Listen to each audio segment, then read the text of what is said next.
दिल्ली चुनाव के दौरान एक मुद्दा काफी ज्यादा सुर्खियों में रहा था और वो था रोहिंग्याओं का मुद्दा। बीजेपी की तरफ से लगातार आरोप लगाए जा रहे थे कि वो वोट पाने के लिए आप रोहिंग्याओं को दिल्ली में पनाह दे रही है ताकि वो वोट हासिल कर सके।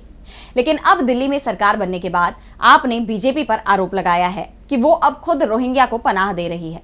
तो क्यों लगा रही है आप ये आरोप और क्या है पूरी खबर, आइए देखते हैं इस रिपोर्ट में। आम आदमी पार्टी ने बीजेपी पर गंभीर आरोप लगाए हैं। आपका आरोप है कि बीजेपी रोहिंग्या के मुद्दे पर दोहरा रवैया अपना रही है। पार्टी के नेता और विधायक संजीव झा ने दावा किया कि दिल्ली में बीजेपी की सरकार बनने के बाद जिन रोहिंग्याओं को भगाने का वादा किया गया था, अब उन्हीं को बसाने का काम किया जा रहा है। उन्होंने आरोप लगाया कि करावल नगर विधानसभा क्षेत्र के खजूरी खास में स्थित 2 सरकारी स्कूलों में रोहिंग्या समुदाय के 19 बच्चों को दाखिला दिया गया है।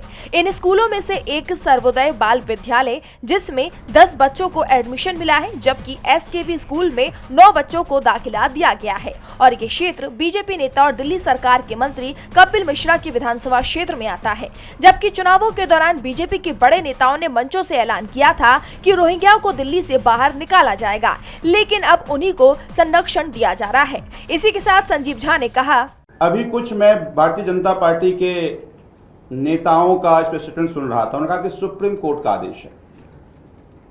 पहली बात कि सुप्रीम कोर्ट का ऐसा कोई आदेश नहीं है। सुप्रीम कोर्ट ये कह रही है कि आप इनकी एलिजिबिलिटी चेक करो और अगर एलिजिबल हैं तो आप इनको एडमिशन दो।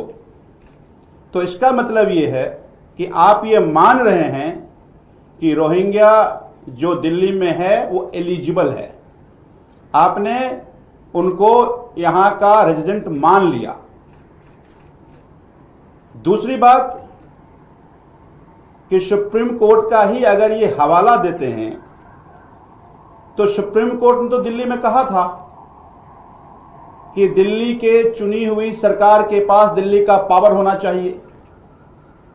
अगर सुप्रीम कोर्ट को इतना मानते होते तो पार्लियामेंट में एक इलीगल कानून नहीं बनाते। सुप्रीम कोर्ट ने यह कहा था कि इलेक्शन कमीशन में अपोजिशन, प्राइम मिनिस्टर और सुप्रीम कोर्ट के चीफ जस्टिस होना चाहिए।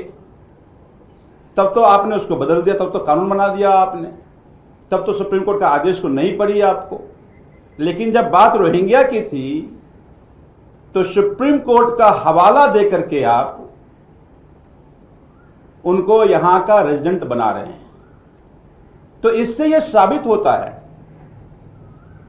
कि रोहिंग्या को इसलिए दिल्ली में बसा रहे हैं या देश के अलग अलग कोने में बसा रहे हैं ताकि हर चुनाव में इनका ये चुनावी एजेंडा बने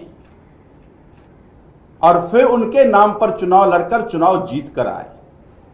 इसके आगे संजीव झा ने कहा कि बीजेपी स्पष्ट करे कि देश के किन हिस्सों में और कितने रोहिंग्या बसाए गए हैं। अगर बीजेपी जनता को गुमराह करने का ये खेल जारी रखेगी तो देश की जनता उसे मुंह तोड़ जवाब देगी, क्योंकि दिल्ली की जनता समझदार है और वो बीजेपी की इस दोहरे चरित्र का समय आने पर जवाब देगी। ऐसे में देखना होगा कि आपके इन आरोपों का बीजेपी क्या जवाब देती है। डीबी लाइव दिल्ली की रिपोर्ट।